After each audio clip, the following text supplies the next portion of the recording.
Om Ajnanatimirandasya Jnananjana Shalakaya Chakshurunmilitam Dhena Tasmai Shri Gurave Namah. Do you feel better after chanting the Brahmas, after chanting the Sri Ishapanishad and the Upadeshamrita? You can feel better every day. Just make time to recite these prayers. And one little trick is you can record it, or have somebody with really good pronunciation record it, and then listen to it as soon as you wake up in the morning, before you go to bed at night, while you're in your car, and just keep reciting it over and over again until you know it. And then you can repeat it. It's also good to take with you when you go on pilgrimage. Whenever you go see the deities, you can recite these prayers. Take a little extra time. When you go into holy places, as you're on your entrance, you can recite these notable prayers. And Krishna will notice you then. He'll take notice. So tonight we're going to talk about our greatest asset. What asset do we have that's most valuable to us? In fact, it's our main asset, and that is our attention. Attention is defined as a notice taken of someone or something, the regarding of someone or something as interesting or important. Attention. Let's look at, well, first of all, we'll talk about ways that attention is refined or affected.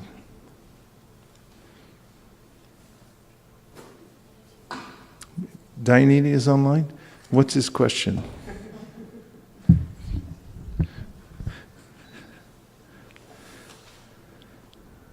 Before we go into this, I want to hear Dayanidhi Prabhu's question, because I rushed through last week and we got late, and then I didn't answer his question.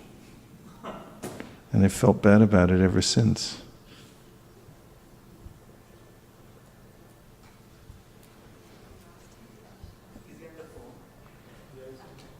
Do you have it? Oh, he has to resend it? Okay. Thank you. So, we're getting sensory input all the time. And there are certain things that we notice and some things that we don't notice. There's some things that we give our attention to and some things that we don't give any attention to at all. And according to the Bhagavad Gita, the reason that we notice some things and don't notice other things is because there's a filtering system that comes through the mind. The mind takes in all the imagery and the impulses that we're getting from our various senses. And as it enters the mind, according to its particular position, which is determined by the modes of nature it's affected by, will accept or reject certain things. Some people look at the same object and think that it's valuable. Another person looks at an object and thinks that it's not worthy of his or her attention, just lets it pass. So the mind is choosing options all the time, according to the impulses that we're getting. Then this function of the mind is called accepting and rejecting. And so and these decisions that are going on in the mind have to do with the impressions we've gained. Actually, our mind is what we've fed it. Whatever we feed the mind, it becomes. And this is one of the great secrets of refining the intelligence and refining one's attention, is to understand that we have some choice about what we let into our sensory field. And according to the way in which we allow certain things in and reject other things, the mind will develop a certain mode of nature. It's because of association with the modes of nature in this world that we end up in good places sometimes and bad places at other times. In fact, all places are bad in this material world because in material consciousness, when they're not related to Krishna, then they don't do us any good, because we are eternal parts and parcels of Krishna. Our main interest is in being connected to Krishna. We are connected, but our consciousness becomes disconnected when it is affected by the lower modes of material nature. Krishna says in the 13th chapter of the Gita, Purusha prakriti stohi bhunkte prakriti jangunan karanam guna sangosya sarasad yoni janmasu. Here's the cause, he said, of your attaining good and bad situations in the material world. He said it's because of your association with the modes of material nature. How we associate ourselves will determine our direction, will determine our fortune, and so forth. And therefore the mind must be molded in such a way, it must be refined, so that it is a clear medium for thinking of Krishna. After all, in the Bhagavad Gita, Krishna says, Manmana bhavamat bhakto. Manmana bhavamat bhakto. In your mind, think of me all the time. And when the mind is contaminated by the modes of material nature, when it's affected by various stimuli that are not connected to Krishna, then it will develop certain habit patterns and will be attracted to various objects in this world that aren't related to Krishna. So reforming one's attention has to do with several factors.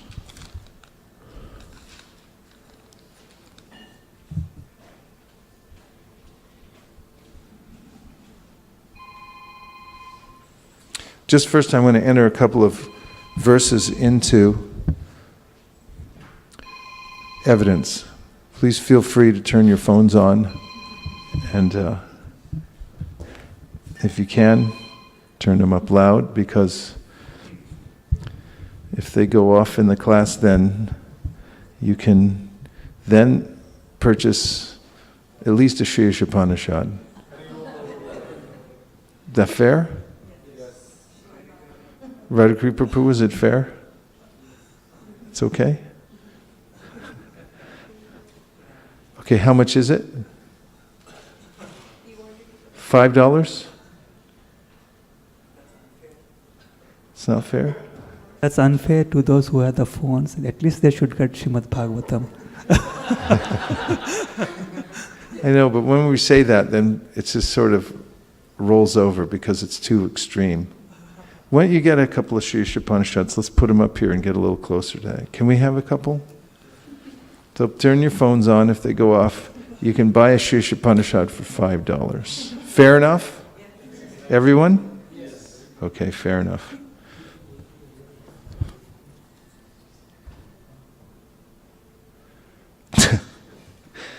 Okay. So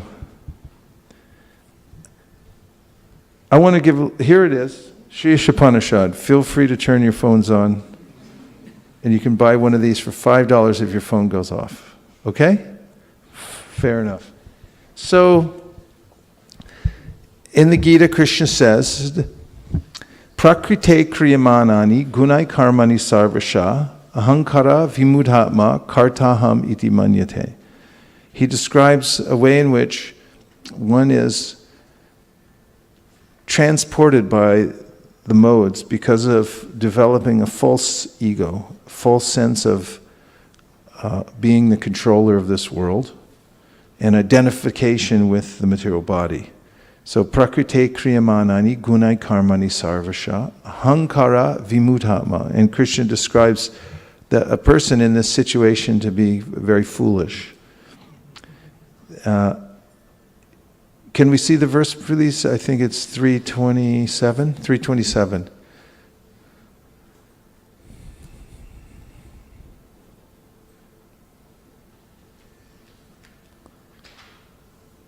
Krishna, Krishna, Hari, Hari. So the word for word says, prakrite of material nature, kriyamanani being done, gunai by the modes, karmani activities, sarvashaha all kinds of, ahankara vimudha bewildered by false ego, atma the spirit soul, karta doer, aham I, iti thus manyate he thinks, and the translation says, the spirit soul bewildered by the influence of false ego thinks himself the doer of activities that are in actuality carried out by the three modes of material nature. Prabhupada writes, two persons, one in Krishna consciousness and the other in material consciousness, working on the same level, may appear to be working on the same platform, but there is a wide gulf of difference in their respective positions. The person in material consciousness, convinced by false ego that he is the doer of everything, he does not know the mechanism of the body is produced by material nature, which works under the supervision of the Supreme Lord.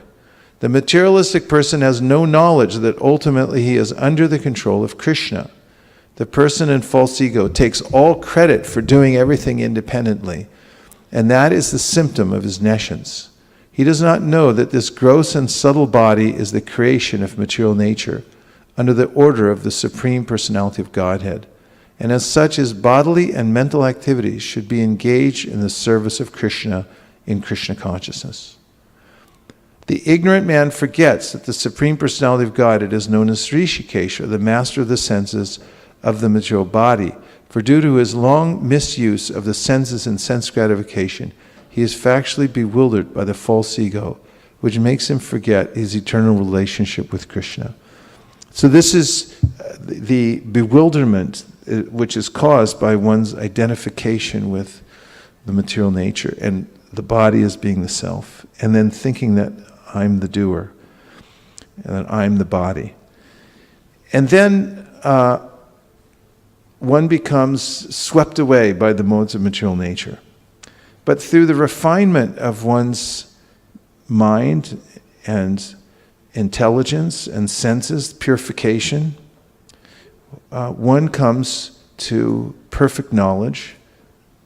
The refinement takes place through the process of devotional service. It's a positive cultivation, and it's mentioned in the Shastra. Sarvopari vinirmuktam tat pratvena nirmalam rishikena rishikesha sevanam bhaktir uchite.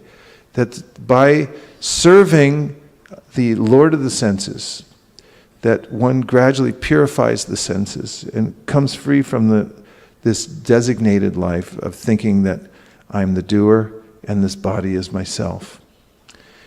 And when one begins to emerge from this dark ignorance, then one comes to knowledge, and that's described in the Bhagavad Gita in a verse which is practically the opposite of prakrite kriyamanani, and that says, Tatvavit tu mahabaho, number of the verse? Guna karma vibhagayo. Here, take this. What is it? Okay. Tatvavit tu mahabaho guna karma vibhagayo guna guneshu vartanta iti matva nasajjite. Tatvavit. One who is, the vit means to know something, so one who knows tattva, the truth. Tattvavit tu mahabaho. This is Krishna speaking to Arjuna, so he calls him Almighty Armed. What is it? Tattvavit tu mahabaho guna karma vibhagayoho. 328. It's the next verse. Don't have to go far. You're right there. See, Tattvavit, the knower of the absolute truth. Two, but. Mahabaho, Almighty Armed One. So this is a but verse because the last verse says Prakrite Kriyamanani, and this one says, but, Almighty Armed One who is the knower of the absolute truth, guna karma, of works under material nature, vibhaga yoho.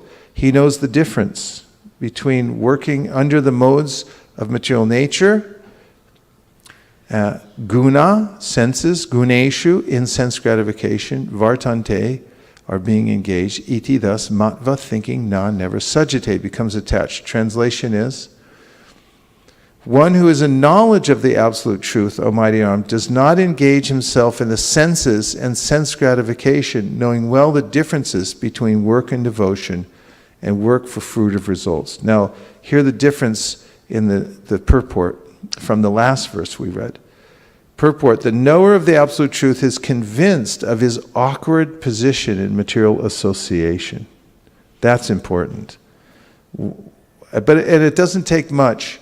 If one is informed from the scripture that we're in an awkward situation, it more or less is a relief.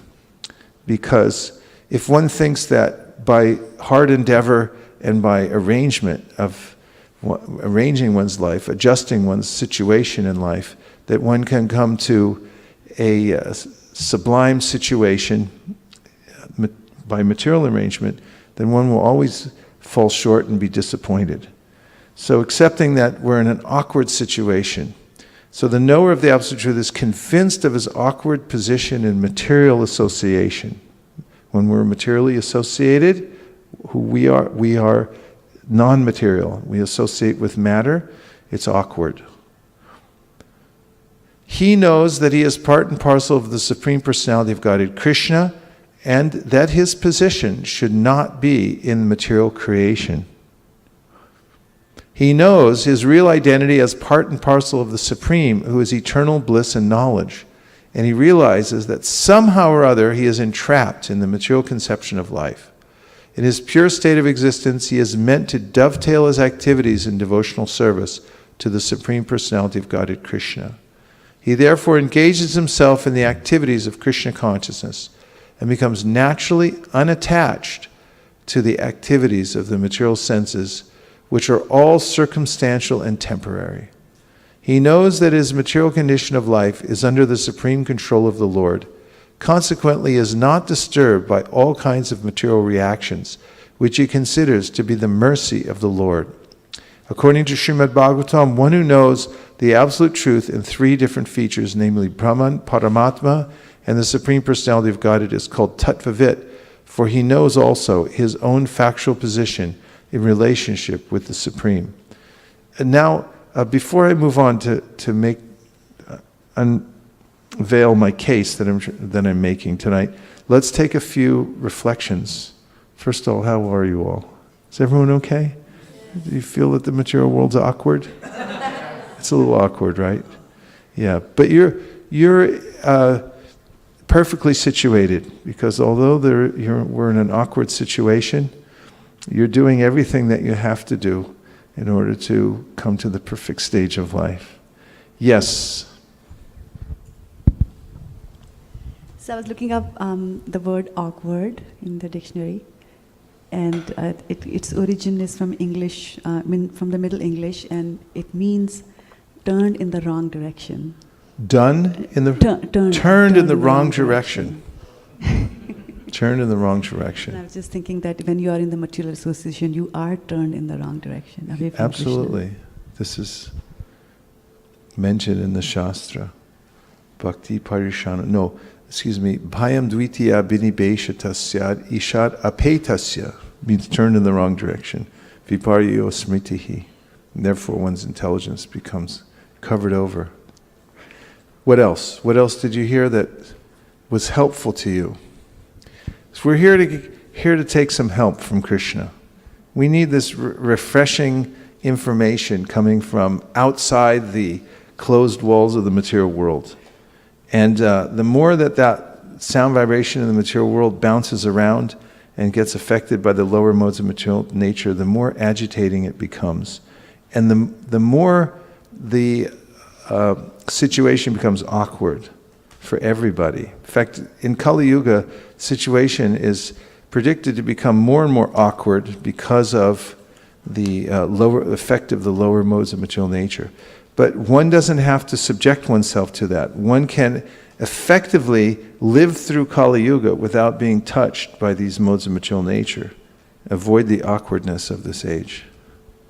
Maharaj, like how it's under his own false ego, a person is bewildered, thinking himself to be a doer, which are actually done by the modes of nature. Yes, so you're noting that fact. Yes. Yes. It's by the misidentification with the material modes of with the material body, thinking I'm the doer. I was just noticing, Prabhu, how in the purport Prabhupada says that the activities of material senses are circumstantial and temporary, but still the results are very heavy, and the results are what? The result that comes, even though the activities are temporary and circumstantial, the activities that we do of the material senses, he says that the activities of material senses are circumstantial and temporary. But what I'm thinking is the result that comes out of that activity, that result is very sticky and it stays with us, it seems like for a long time. It's for a reason. And it's very interesting for one who's working diligently to refine his or her intelligence and the way he or she works in this world. That stickiness is actually a help, because one who realizes how every subtle activity that we perform in this world has a reaction. One becomes more and more determined to work in a way that is non-reactive. And there has to be some consequence for it to really register, because the disease is to again and again try for material sense gratification. But when the result is so sticky, as you put it, one who's on the path of refinement becomes more and more careful not to stick his or her big nose into these sticky situations, because there is a reaction. And so you find that people who are advanced spiritually or advancing spiritually are extremely careful to keep the transcendental vibration going and to keep the environment clean, because we have to have a clean environment and we have to be careful how we associate ourselves in this world. In many different ways we can become infected by the modes of material nature, so we have to be fortified. It's interesting how strong the reaction is, how sticky it is. However, all those things can be overcome. The reaction of the senses, yes, twindra gopam atavendra mohosa karma bandaru rupa palabhajanamata noti karmani nirdahati kintucha bhakti bhajam Govindamadi Purusham Tamaham Bhajami. Brahma Samhita says that those who are engaged in this bhakti bhajan, they're worshipping Krishna by enunciating prayers, becomes free from this karmic reaction. What is even more dangerous is Vaishnava Paradha, which Chaitanya Mahaprabhu said, Upadeva Chinde, that it cuts down the creeper of devotional service. That's very, even more scary. You have to be careful on that side. But it can be overcome. So one has to realize how difficult and sticky the situation is in the material world, and carefully practice sadhana, bhakti. And also, we have to depend on Krishna's grace, because as it says in the Bhagavatam, even if you slip while you're performing serious devotional service, Swaparambulam bhajata priyasya tyaktanya bhavasya hare priyashaha vikarma yachchot patitam katanchit dhunoti sarvam hridi sanivishta. If you're sincerely practicing devotional service and you slip back into vikarma, for some reason it just overwhelms you at some point, and Krishna from within your heart helps to purify you of that fault very quickly, because you're on the path of devotional service. Thank you for your points. Yes, Ramananda Saka. Yeah, generally this false ego is so strong that even for devotees also, even for those who are... What's so strong? false ego false ego. is so strong that even for devotees also, even after hearing or reading the chapter, that verse many times, still it's very difficult to overcome this false ego, because as soon as that person does something, he thinks that I have done it, and at least in subtle way that feeling is there. How can we overcome that? Yeah, the false ego is always sitting there ready to appropriate any activity that we do. And then when it comes to devotional service, the false ego will also be standing by to say, okay, I'll take that. And that's why Raghunath Das Goswami, our Prayojana Acharya, in writing the Manak Shiksha, seeks to analyze these various appropriations by the false ego so that we can become aware of them. The first step is awareness. And this verse is very important. Tattvavitu Mahabaho. I like this verse. It's very practical, because what it's saying is, once you become aware, once you become tattvavit, when you know the truth, what actually is in your best interest and what's not in your best interest, you become clear about that, then you become more discriminating in how you let your false ego in. But you have to be aware of it and watch how it's coming in. He sees, for instance, that I'm performing devotional service, Raghunath Das Goswami, Manak Shiksha. He says, then I want puja, labha, pratishta. Puja means I want some worship, some recognition for what I just did. Labha, I want some gain. I want to get a premium from this. What do I get out of it? And then pratishta, it's like I got some entitlement now, some position. Now I'm some kind of expert. And so he warns against these and says these kinds of desires, which are the appropriations committee that goes on from the false ego, are like the stool of a hog. A hog eats stool, then he passes stool. It's doubly obnoxious. And so we should also become aware subtly of how the false ego is appropriating whatever we do. And by praying to Krishna, by refining our devotional service, and getting our reward from some other place. We actually have to find this reward that comes from our relationship with Krishna.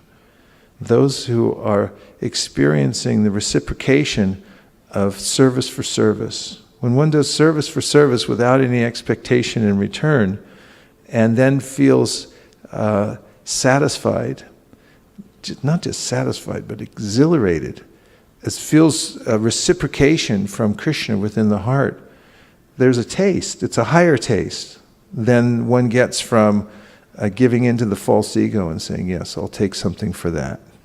That's why devotees like Gopal Bhatta Goswami, when Kaviraj Goswami was writing the Sri Chaitanya Charitamrita, he said, don't write about me, I don't want to hear it. I don't want my name in there anywhere, so you don't hear about him very much. And Vaishnavas are careful because of what they're experiencing in their relationship with Krishna within their heart. And so there's a way in which also, if you go out on book distribution regularly, which we recommend because there's an instant response from your environment when you deal with all kinds of people in public who have no idea what devotional service is, no idea who you are. They don't care who you are. They just think maybe some people think that you're just trying to interrupt their flow of sense gratification, which is true. But they give you instant feedback. And from that, there's a nice way in which one becomes divested of the desire to try to claim oneself to be the doer. Because in order to do that service, it's also important to not be the doer, to be the instrument. And if you get in that practice a lot, you start to get used to it. And you also realize the reaction you get when you're the doer. Krishna talks about this in the Gita, that if you're the doer, then you also have to accept the reaction to it. And if you're not the doer, then The reaction, it doesn't belong to you. You're just a servant. Just be the messenger. And that's something that one can learn by the practice of devotional service. I especially think that going out on book distribution is important. Prabhupada did it. He went all over India, distributed books all over America. And if you do this as self-purification, go out for the sake of getting that feedback from your environment, from people that you meet, immediate feedback. Sometimes you can notice, if you start to think, oh, I'm the doer, I'm convincing people, and then someone says, gives you an admonishment, then it can sober you up really quickly and think, okay, I don't want to be the doer anymore. I'll just be the instrument instead. And if we can stay in that situation, learn to be in that situation of the instrument, it's very beneficial to advancing in spiritual life. What else? Yes, Dhiraj. And then Aditya. You mentioned that the most valuable asset we have is our attention. And also Krishna himself confirms the impact material modes of nature have on us and material energy. Devi Shigunamai Mama Maya Durate. So those are very impactful points for me. Yeah, so you said, you're repeating that I had mentioned that our most valuable asset is our attention, and the second thing you said was? It is astonishing and really relieving to observe that material energy and its modes can be very, very strong. Yeah, they can be very, very strong. And can lower us. And can what? Lower us. Yes, that's true. We can get swept away by those modes of material nature. And our attention, and that's the topic tonight, our attention. Just take a minute to realize that you have an attention. You have a choice of where you can place your attention. And, well, where attention goes, energy flows. Our attention is immediately followed by our life's energy, where we invest our energies. And so it's very important. It's the crux of the matter in yoga, is where you place your attention. And to learn how to place one's attention on Krishna and Krishna's service is the great trick that changes everything. Yes? Maharaj, I had a question with the service for service that you said, the point that you said earlier. So how does one do service exclusively for service sake? Is it that one gets a reciprocation of Krishna within one's heart, one gets a higher taste, and then one does more service? Is that? But then in that case, it is not just only for service, it is for the greed of getting a higher taste. So then that kind of contradicts the previous statement. So that's why Krishna says in the Gita, 3rd chapter, that it's hard to discern what action is, what inaction is, and how there's action within inaction, and inaction within action. Very difficult to understand. But the science of Krishna consciousness has to do with coming to the point of non-reactive work. And the realm of desire, we are made of desire. So the impersonal idea is, this idea of the jnanis is to do away with desire, to mechanically detach oneself from all material desires and all the objects, one by one in this material world, neti. But the bhaktas instead transform their desire, the lust that I have for material objects, asat trishna, I have a thirst for things that don't really do me any good, that they're here today and gone tomorrow. They're part of the ashvata. The ashvata Krishna describes in the 15th chapter of the Bhagavad Gita, the big banyan tree. Actually, I think Vishwanath Chakravarti Thakur describes how that swa means tomorrow, and ashva in ashvata means not tomorrow. Ashvata, sta means to stay. It means it won't be around tomorrow. And when we transfer our desire, and we are units of desire, it's not that desire goes away, it simply becomes purified and redirected, then that desire for serving Krishna is considered to be perfect and non-reactive.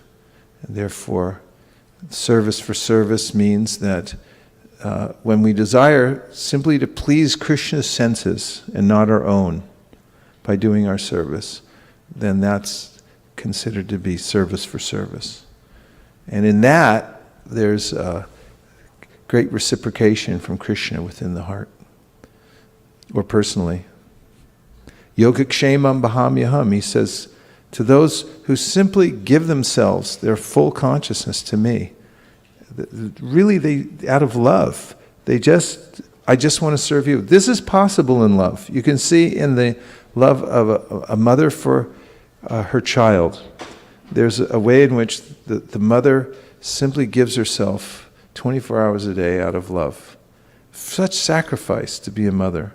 You have to have a sense of love, otherwise why would the mother do it? And you can see how one can do service for service. Why does a mother serve her child through so many years, her whole life? During babyhood, she's there 24 hours a day, just listening to hear how the child's breathing, how it's making sure the child eats throughout adolescence, and then even into old age. There's this attachment. So Prabhupada said that this motherhood, it most resembles the selfless kind of desire that one develops in spiritual life. So that's what means service for service. Just like mother serves her children, it looks like almost she's programmed to serve her children. Because it's not programmed, it's actually spontaneous. It's kind of spontaneous. But it is kind of like that. There's a sense, but that whatever we see coming through the animation of living entities in this material world, although you may say it's programs because you can see the birds doing it and the squirrels and everything like that, saving their children from the river and protecting them and so forth, that still is evidence of the desire of the soul. But you have to understand the science, that it's simply directed towards something that's temporary. And this is exactly what Krishna is saying. That same spontaneous kind of love that you see living entities have for their children in this world needs to be transferred.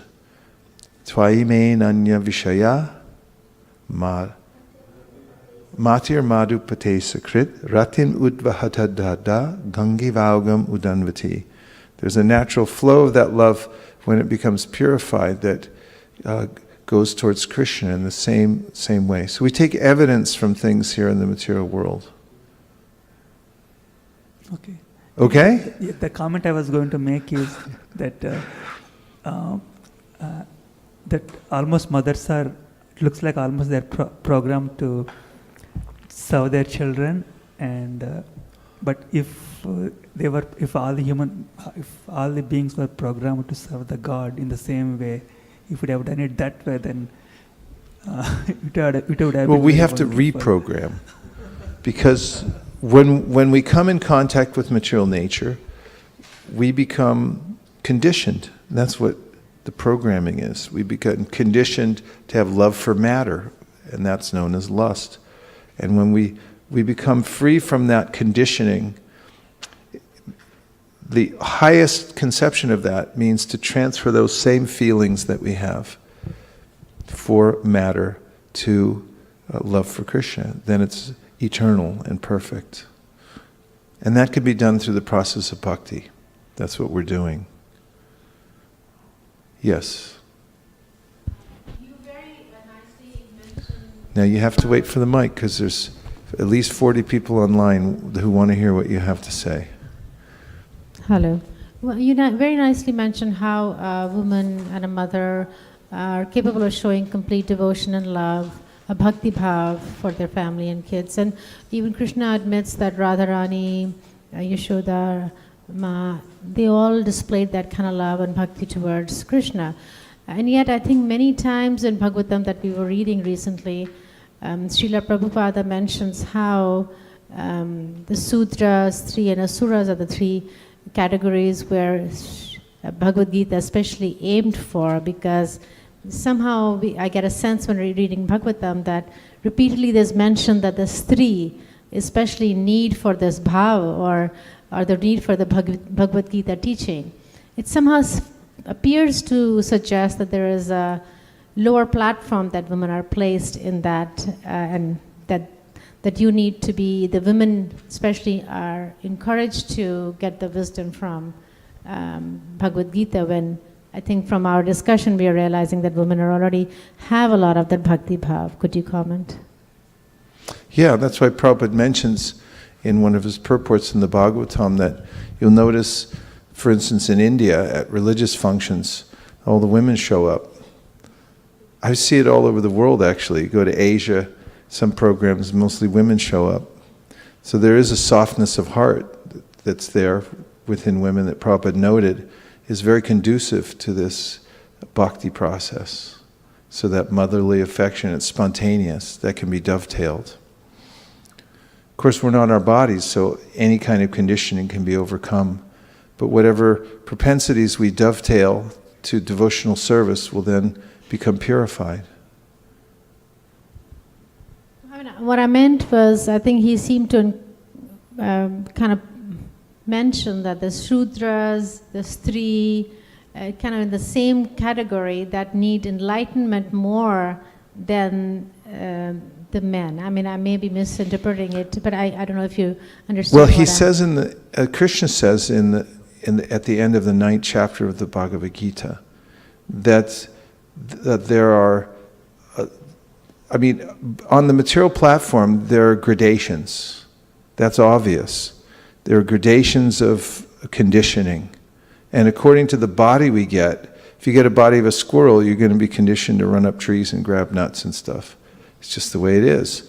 And, and according to the particular body that you get in this world, male, female, it has a certain kind of conditioning, and it's not all the same. Some men have higher modes, and therefore there's categorization on the material level called varnashrama in order to facilitate whatever kind of conditioning that one has so that one can engage it in Krishna's service. Where he says in the 18th chapter, Swesai karma nabhirata, whatever your particular propensity is, if you engage it in Krishna's service, then it'll become purified and you'll become perfect.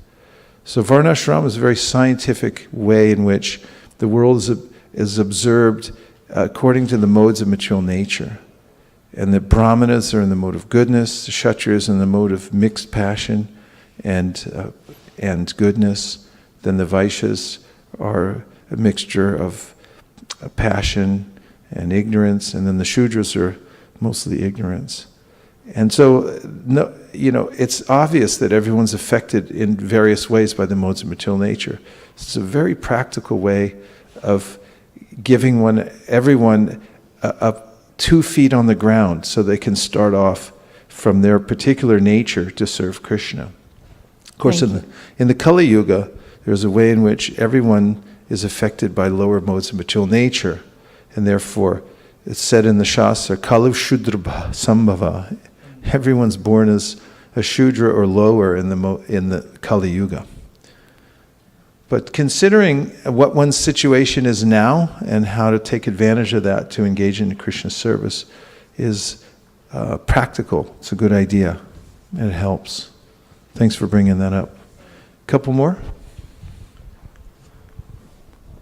Thank you, Maharaj, for bringing the point of the reciting the verses. I was just today I was thinking morning, I was just walking to catch my train, and I had some time, and that time I could recite, so I was just thinking how this is such a blessing to have these things memorized that we can... Yeah, there's variety of spiritual sound vibration, and if you imbibe all that, then you can use it at various times to keep your interest and keep the vibration going. It's very important. Yes? So Maharaj, so in this verse, the last statement says, according to Srimad Bhagavatam.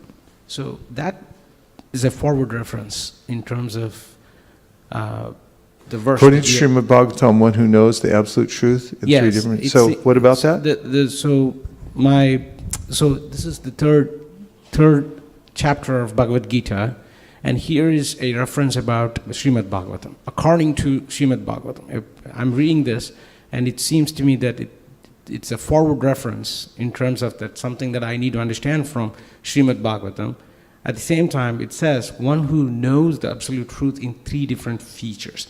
So could you please elaborate more in terms of what should I know more about absolute truth in these forms, like Brahman, Paramatma, and Supreme Personality of Godhead? And is it that absolute truth in that statement, which is capitalized?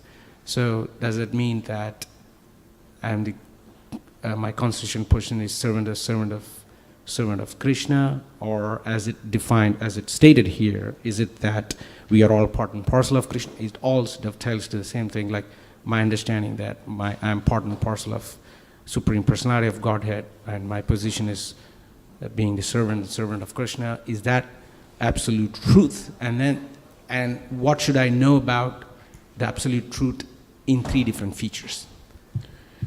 Your statements are very much aligned with Bhagavad Gita. Krishna says, Mamai vamsho jiva loke jiva bhuta sanatana manak shashtanindriyani prakriti karshati. And that is that the soul is eternally connected with Krishna as an anga. We're a part of Krishna. It's a very intimate relationship. And however, somehow or other we've fallen into a condition where we're laboring under a mind that's conditioned by the 3 modes of material nature. And yes, then to realign oneself with one's eternal nature as a servant of Krishna is advised by Sri Chaitanya Mahaprabhu, to consider I'm the servant of the servant of the servant. This realigns one's activities in the correct way. And the science of the Supreme Personality of Godhead and the Absolute Truth is given in summary in the Bhagavad Gita, but in the Srimad Bhagavatam it's given in detail. And therefore, this verse, that's referred to here, Vedanti tat vavidas tatvam yaj jnanamadvayam brahmeti paramatmeti bhagavaniti shabdite, describes how the Absolute Truth is realized in 3 features: Brahman, Paramatma, and Bhagavan. And this is just like there's the sun. And the sun has, Hare Krishna Bhumi, welcome back.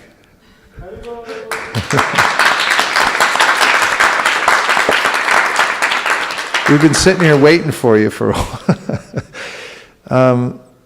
The sun has several features, although it's one thing. If the sun comes in the room, you'll say, there's the sun. But if the actual sun globe came in the room, you'd be toast, as they say. The sun globe itself has a particular feature. It has form, and then there's the effulgence of the sun, which is more amorphous. It's undefined. But within the sun, there's Lord Narayan. Om Deya Sada Savriti Mandalamadevarti Narayana Sahsija Sanasanavishtaha Keyuravan Makara Kundalavan Kiriti Hari Hiranmaya Vapurta Chashangachag. Vedic scripture says, there within the sun, there's a form of Narayan, Surya Narayan, and he has beautiful earrings, he has 4 arms, he's holding his various weapons and so forth. Personalities there behind everything. And to know these 3 features as one but different at the same time is perfect knowledge. And to understand that we are one with but different from the Supreme Lord is called the science of Achinta Beda Bed Tattva. And this was Chaitanya Mahaprabhu's teaching. And this perfectly aligns one it brings one to the conclusion of divine service to the Supreme Absolute Truth. There's more to be said, but I'll leave it at that for now. And I want to talk about attention, because it's a very practical thing, that to realize where our attention is going moment to moment. In fact, any self-help guru will tell you this is the secret to time management. What is the best use of my time right now? Who says that? Practically every self-help group, but especially Brian Tracy. He'll say, what is the best use of my time right now? And that's a question that in our practice of refining our consciousness, we should ask ourselves, what's the best use of my time right now? And what does it mean to best use of my time? Where I'm placing my attention? What am I giving attention to? What is my priority? And Krishna says in the Bhagavad Gita, definitively, think of me. And he says you can do that while you go on with your work even. In the 8th chapter of the Bhagavad Gita, when he's describing how the culmination of one's efforts throughout this very short span of life that we're in right now, to think of Krishna, brings one to a position where one can successfully leave one's body and think of Krishna at the same time. Just like Bhishma Dev. He was on a bed of arrows. That's a severe situation, to be on a bed of arrows. Have you ever had a pinprick? And then think about being filled with arrows. And he was equipoised in that situation, able to speak transcendental knowledge. In fact, Krishna brought Yudhishthira to him and said, Bhishma, you tell him. Tell him about the absolute truth. Bhishma was lying there on a bed of arrows because his consciousness was so refined. His attention was not on the way in which his body was situated at that particular time, but it was situated in Krishna. Similarly, Srila Prabhupada proved it in modern day. You say, well, that was thousands of years ago, that was Bhishma Dev. Prabhupada did the exact same thing. His body was completely emaciated. There was no fat between the nerves and the bones, and therefore the doctors said that he was in excruciating pain. And sometimes, the devotees would have to come and move him because just lying on the bed, on the soft bed, it was so painful for him. Nonetheless, to his last breath, just like Bhishma, lying on a bed of arrows, he was disengaged from his body and meditating on Bhagavatam and speaking Bhagavatam. And you can read those purports for yourself. And you can see the pictures. Prabhupada lying as if on a bed of arrows with a dictaphone being held by his assistants right in front of his mouth. That's because of his consciousness not being engaged in the body. His attention was on his service. And Krishna says in the Bhagavad Gita that this is a perfectional stage. Naiva kinchit karomiti yukto manyita tatvivit pashyan shrinvan svishan jigran ashnan gachan swapan swasan. Pralapan vishwanan grinnan unvishan nimishan api indriyan indriyateshu vartanta iti dharayan. Iti dharayan. He's the perfected person, naiva kinchit. Never does he think that I am the doer. He's not thinking that this body is mine. He's seeing that it's being moved by the modes of material nature. Naiva kinchit, not at all. Naiva kinchit, not even a little bit does he think this is my body. Naiva kinchit karomiti yukto manyeta tatvavit. He understands the absolute truth, and then it describes how seeing, smelling, receiving, taking in, evacuating, doing all these things are simply going on as a machine, which it is. It's just like it is a mechanical process, biological but mechanical. And he disassociates himself with it. So one can ascend to this kind of consciousness even while working in Silicon Valley, even while doing your job. Krishna says in the 8th chapter of the Bhagavad Gita that, Arjuna, you should do your work at the same time think of me. Tasmat sarvishu kalishu mama nusmara yudyacha mayarpita mano buddhir mami vashyatya samshayaha. It says, without a doubt, by that process. And what is it? It's where you're placing your attention. While you're doing your work, the acharyas say, think about how you're doing this particular work at Oracle, Google, Apple. Which ones am I missing? Intel. Let's have a call out for your favorite corporation. After all, corporations rule the world. Let's hear it for them. Cisco, yeah. Even while working in these situations, which one of our younger devotees who just tried it out, described as hell itself. One can, at the same time, be conscious of Krishna by thinking, I'm doing this work for Krishna. Mentioned in the Bhagavad Gita, if you give the fruits of your labor to Krishna, even while you're working, then you'll be thinking the fruits are going to Krishna. And your mind follows the money. Everybody's mind follows the money. Who got the money? And if you give away your money, then your mind will follow it also. It's a practical thing. But watch your attention. See where where you're placing your attention. That's what you're going to get. So where attention goes, energy flows. So it's a science of attention. And refining the attention, there's a few points. One is vow. You have to make vows to fix your attention in a certain way, because inevitably the mind will run off in another direction. What you think today is important, tomorrow you may abandon and go somewhere else. That's how crazy the mind is. One day it says, this is important, next day say, I don't like it anymore. Kids do it all the time. They do it second by second. Adults do it maybe month by month or year by year. But it's all a function of the mind, accepting and rejecting. So you have to make serious vows. Yesham twantakatam papam jananam punya karmanam te dvanva mohanir mukta bhajanti mam dhridavrata.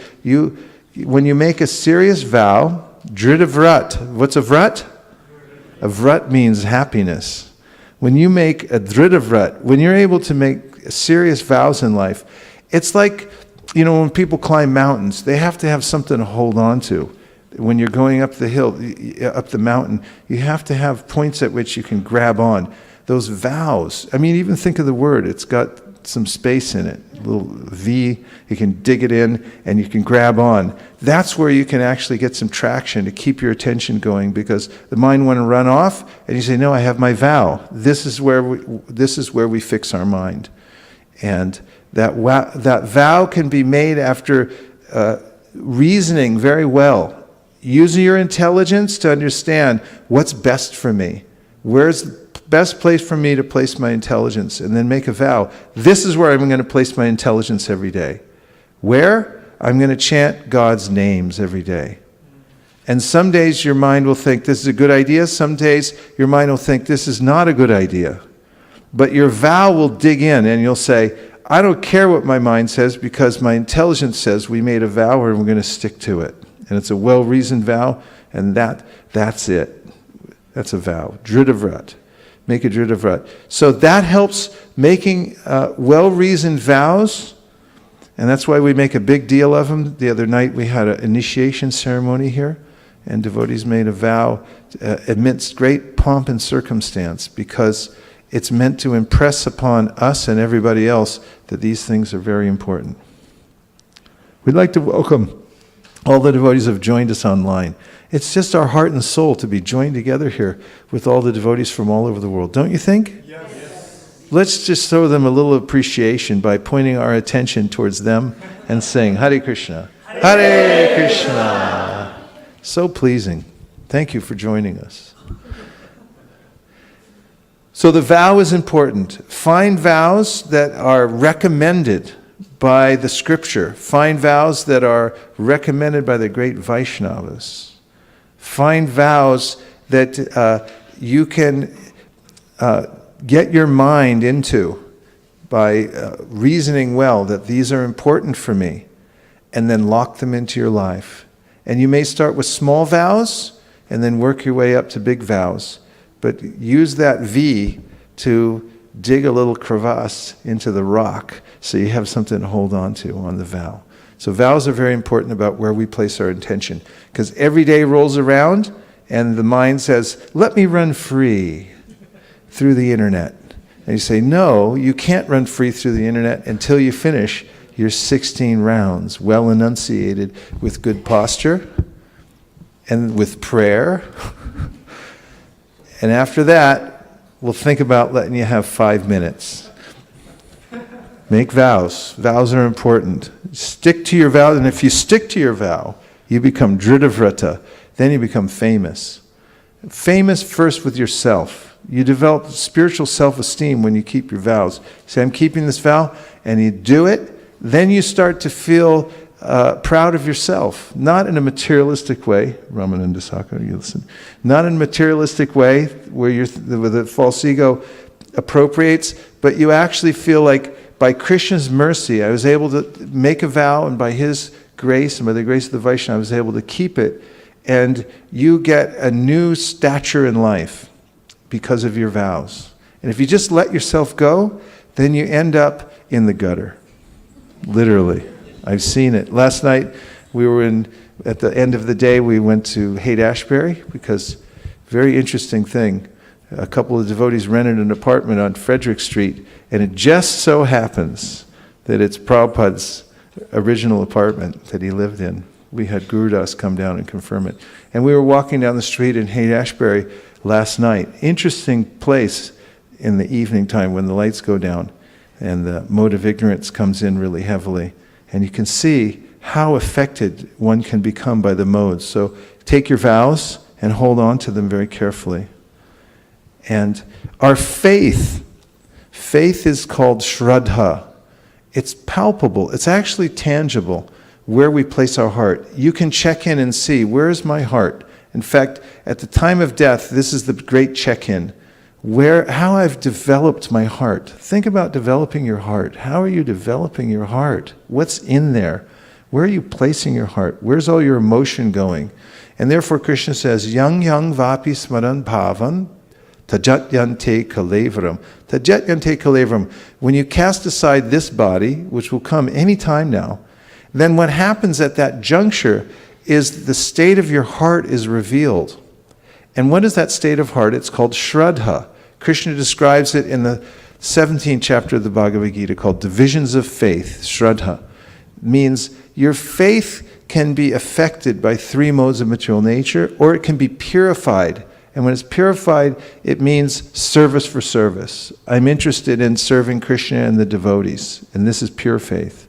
And when it's affected by the three modes of material nature, it goes all over the place.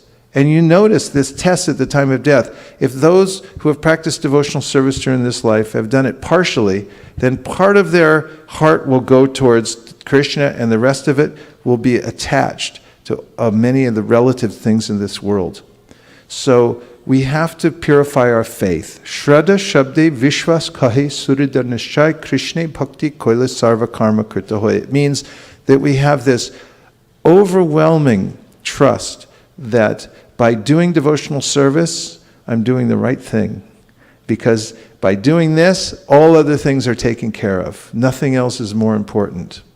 Krishna is not a thing, he's the thing. Devotional service is not an activity, it's the activity.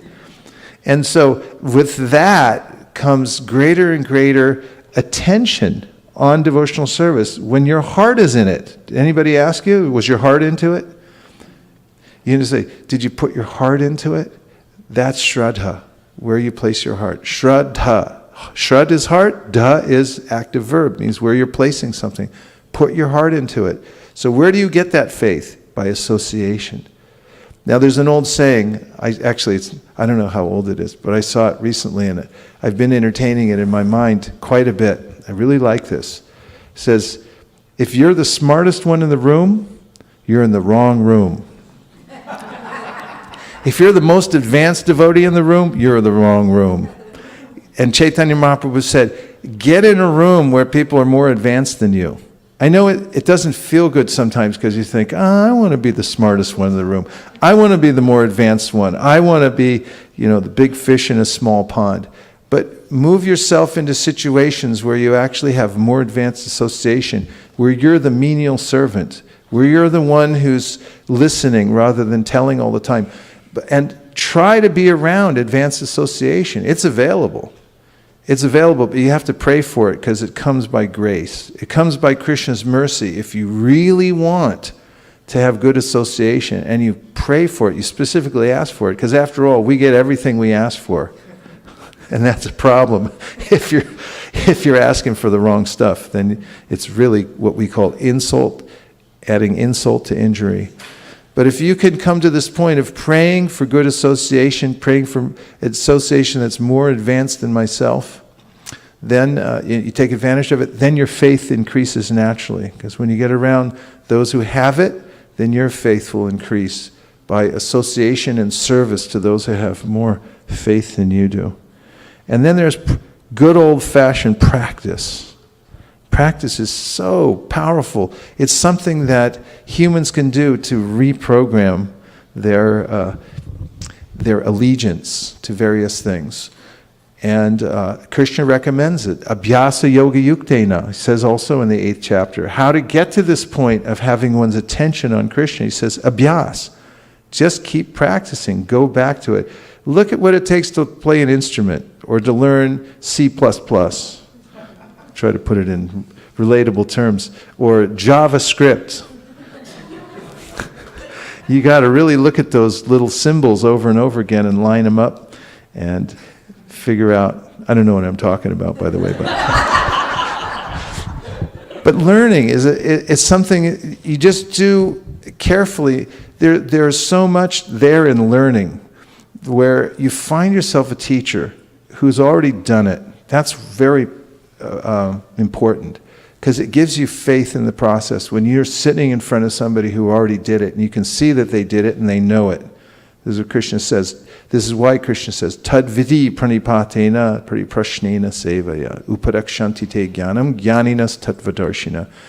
Get the association of people who have already learned it, already practiced it, already come to the point of being able to place their attention on Krishna, and then inquire from them and learn the practice. This is called bhajana kriya. You have to practice it. Just like when you learn to play an instrument, you have to go through the scales every day. You have to put your finger on the right place, and your finger goes in the wrong place. You pick it up, put it on the right place. You keep doing it over and over again for a few weeks, and next thing you know, right, you're teaching harmonium. Everyone should take harmonium lessons and stick to it. Because you need to stick to these things over and over again. In fact, my Mridanga teacher was telling me, he told me something really powerful the other day. He said, because he was trying to show me how to play the Mridanga, hit the Mridanga in a certain way that I get a special sound. And it takes a long time to learn how to do it. Like 1 out of 20 times my finger would get it right. And he said, I said, well, how long does it take? What do you have to do? And he said, well, there's a descending grace. It comes by Krishna's mercy. He said, it's not exactly mechanical.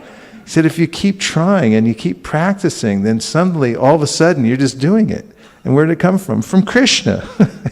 That's pretty cool.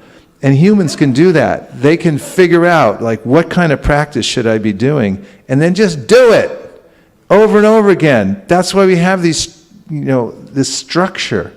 That's why there's an institution that says, do these things.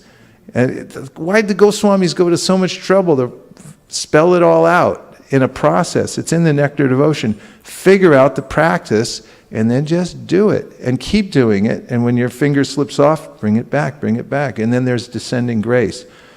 Abhyasa yoga yuktena cetasa nanyagamina paramam purusham divyam yati partanu chintayan. There's a way in which, by this abhyas, doing it over and over again, you'll get this descending grace from Krishna practice.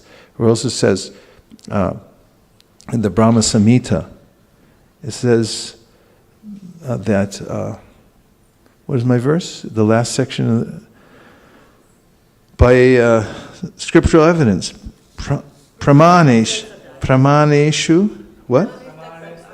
Pramaneshu. Tarabhyaser anantaram, there it is, Tarabhyaser anantaprana. That by anantaram, by constantly practicing over and over again, then one come to this perfect attention span. You can extend your attention by thinking of Krishna. By practice, you have to practice. And where else? Krishna says, Prayana kale manasa chalena bhaktya yukto yoga balena chaiva bruvor madhye pranam avesha samyak satam param purusham upaiti divyam. So these yogis, they practice over and over again. so that they get the yoga balena. You have to have some strength. You have to do it and practice it, and then you get some yogic power, some yogic strength. And the highest strength is to be able to fix your attention on Krishna. And then actually, by doing that, one comes to a natural flow of, because there's a taste, to think of Krishna naturally, out of spontaneous affection for him and the whole practice. So all these things are meant to allow us to take advantage of our greatest asset. And what is our greatest asset? Attention. It's our attention. Just think of the fact that you're different from the squirrels, because as Ramananda Saka Prabhu so aptly pointed out, they're programmed to run up trees and get nuts and do all kinds of stuff. You can train squirrels to do other kind of interesting, tricky things, but you can't train them to think of Krishna. It's not possible.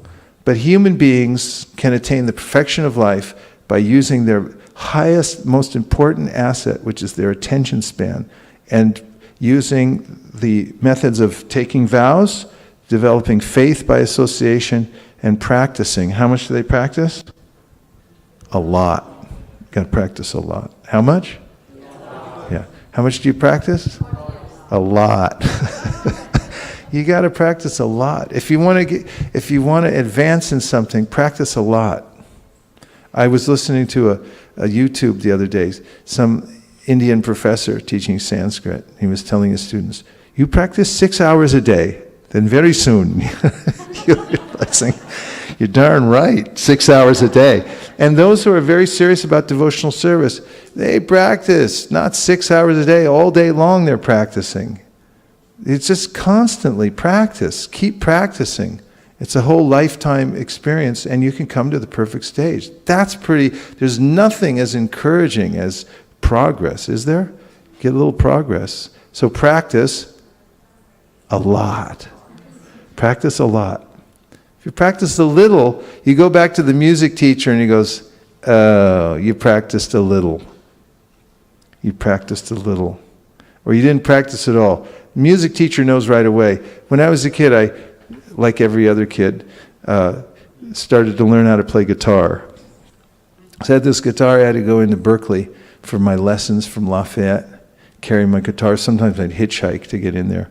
And get in there. He was blind. He was a blind guitarist. And as soon as I'd start the lesson, he'd go, oh, you didn't practice. He didn't have to ask me, did you practice? He just said, oh, you didn't practice, did you? It's like he could tell immediately. It's such a, if you practice devotional service, if you practice your japa, you could tell the difference. Everybody can tell the difference if you practice japa. And if you don't practice, if you just do it mindlessly, without attention, you can go on for 1,000,000 years and you'll be in the same spot you were before. Got to give attention. Attention's so powerful. You can burn a hole in things with your attention if you focus it just right. Now we'll take a couple of reflections. Yes? So it seems that... So enthusiastic. So can't even wait for the mic. That's real utsahan. Okay, go ahead. So, attention, right? So it seems that it becomes very much inherent at a point that we are in a mode of urgency. Well, or we are. Oh, you mean when you're in emergency? When there's a sense of urgency, then the attention comes. Attention is focused. Oh, in yeah. material world, I've seen it with my guys, with my friends. There is an examination coming closer. They would be just loitering around here and there, and they would not be having any attention span at all. And just to your point that you say it many times, you sit there, read it, nope, they wouldn't put their mind. But examination is just 2 days away. Just hunker down and then just start focusing, and they just don't move anywhere. So I've also realized this. Prabhupada has said many times in lectures that there should be a mode of urgency in our mind. That mode of urgency, like Maharaj Parikshit had a mode of urgency, an emergency. That's, he felt, oh my God, I've got only 7 days, and I got to do something. What can I do, right? Yeah. So that seems to be putting ourselves, of course, the rest everything comes in place, like vow, yes, I take it, and then Shraddha, okay, because I have got this little time and the adrenaline flows in. It's just like, to your point, somebody hiking, because they are really put in a spot that if they don't pay attention, they're going to die. And a runner, right, he's running and his adrenaline kicks in because I got to do it because he's in that spot, so he can't take like a marathon runner. If you see like 18, 12 miles, whatever he's running, he'll be taking cool. But as he approaches the end point, he's going to put all his focus, and whoever wants to win, he wins. So Urgency. So to a point, I feel that there's one more attribute which would really help increase focus is the fear of there's this emergency, the factor that we don't have much time in this life. Yeah. That also seemed to help. Very nice point. The sense of urgency is actually a sign of advancement in devotional service, called avyartakalatvam. Interestingly, in the teachings of Chaitanya Mahaprabhu to Sanatana Goswami, he listed 9 symptoms of bhava. Bhava means it's a very advanced stage when the heart begins to soften and one develops this natural attraction for Krishna. And one of the symptoms of that is called avyartakalatvam, in this sense of urgency. I don't want to waste a second. It's so valuable. Prabhupada mentions how Parikshit Maharaj had 7 days to live. And he said, we don't know if we have 7 seconds to live, but everyone's thinking, I have 7 millions of years to live. That's the kind of lazy mind where it's just like, I'll do something else.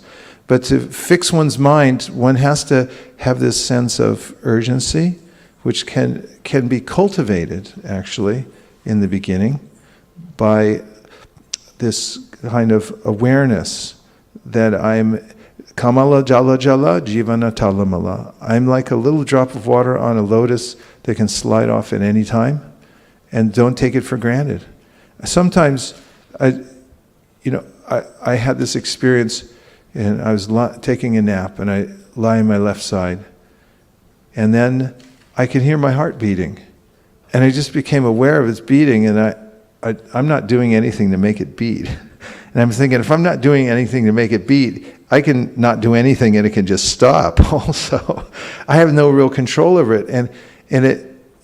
I realized, in that awareness, putting my attention into that, I became aware temporarily of my existential condition, which is that I'm temporarily here. I'm just lingering, and anytime I can slide off. So keeping that sense of urgency is very important.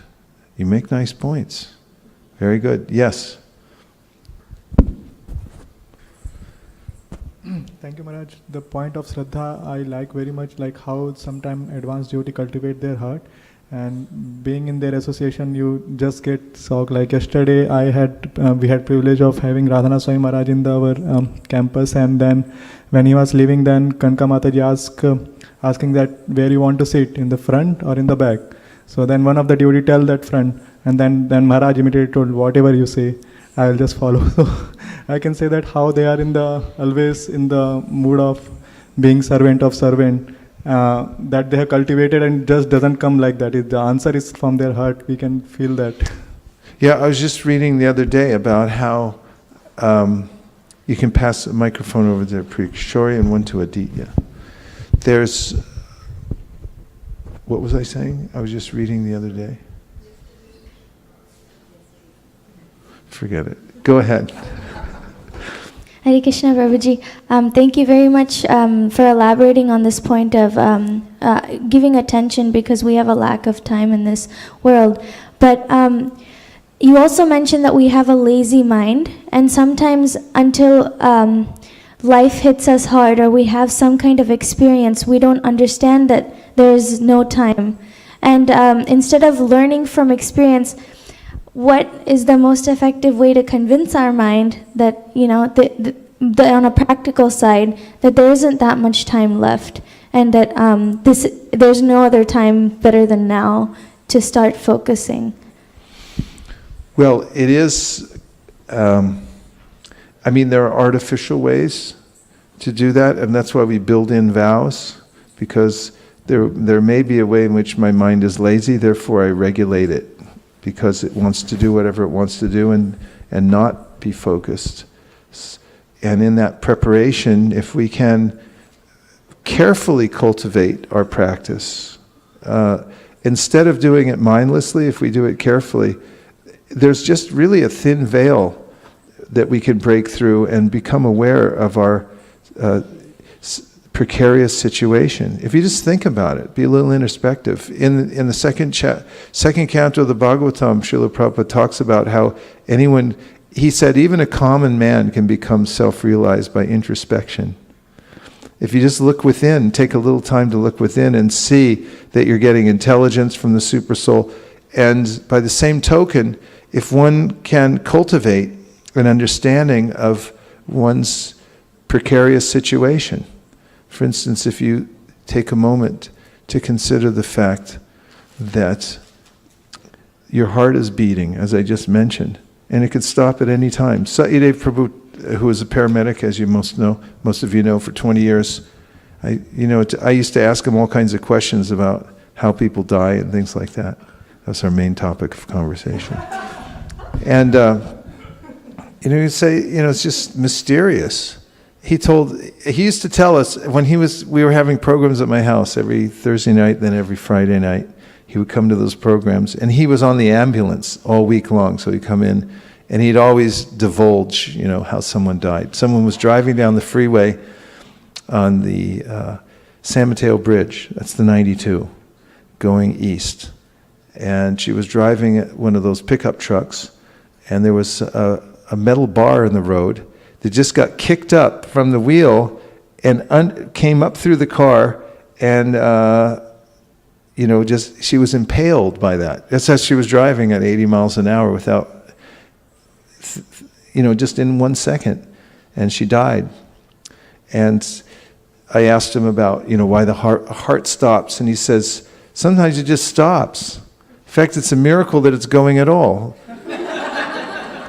Like, how does it work? There was a convention of cardiologists in San Francisco. This is probably about 20 years ago.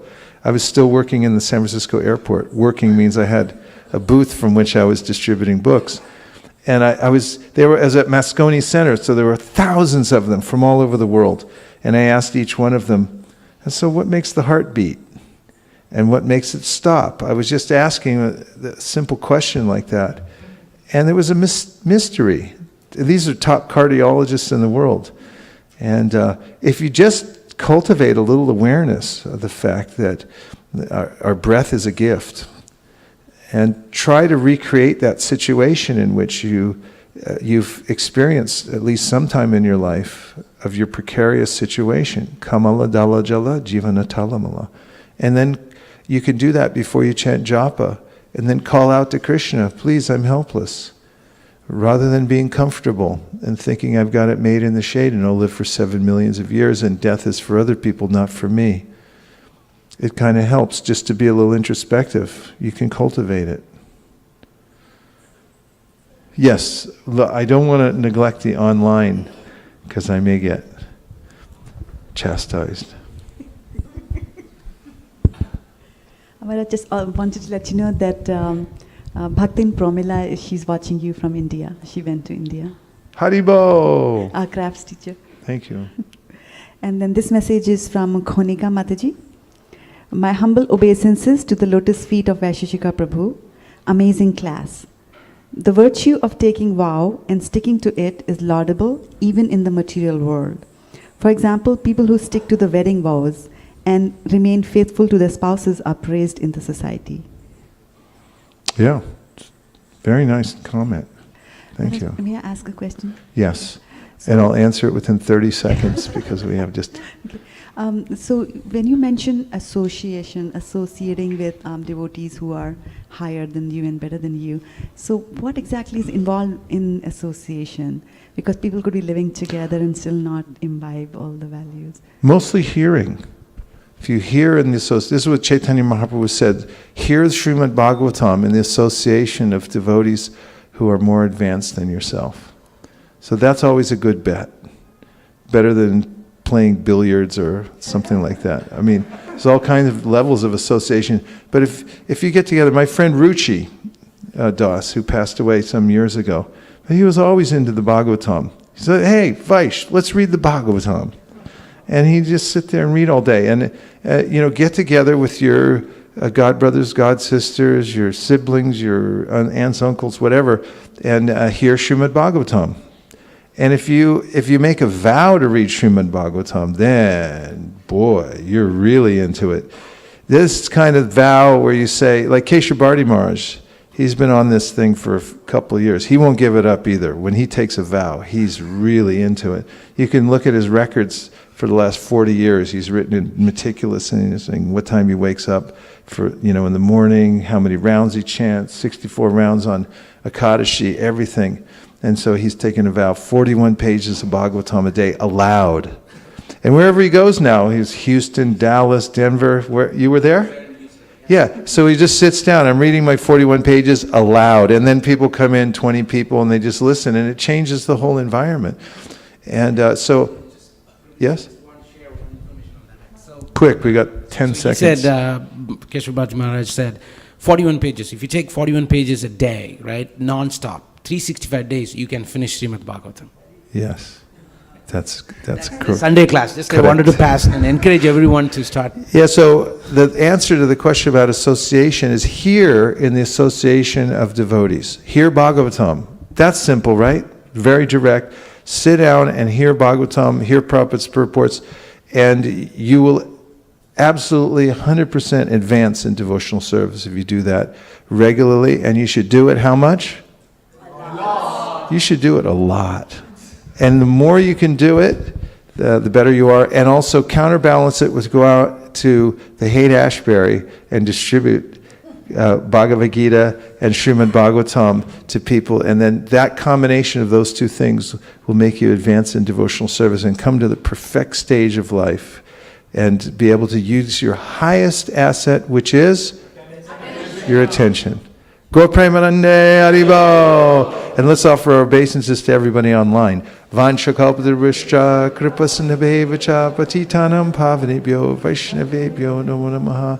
Nachariyar marman, nachariyar marman, nachariyar marman, nachariyar marman. Hey, nachariyar marman, nachariyar marman, nachariyar marman, nachariyar marman.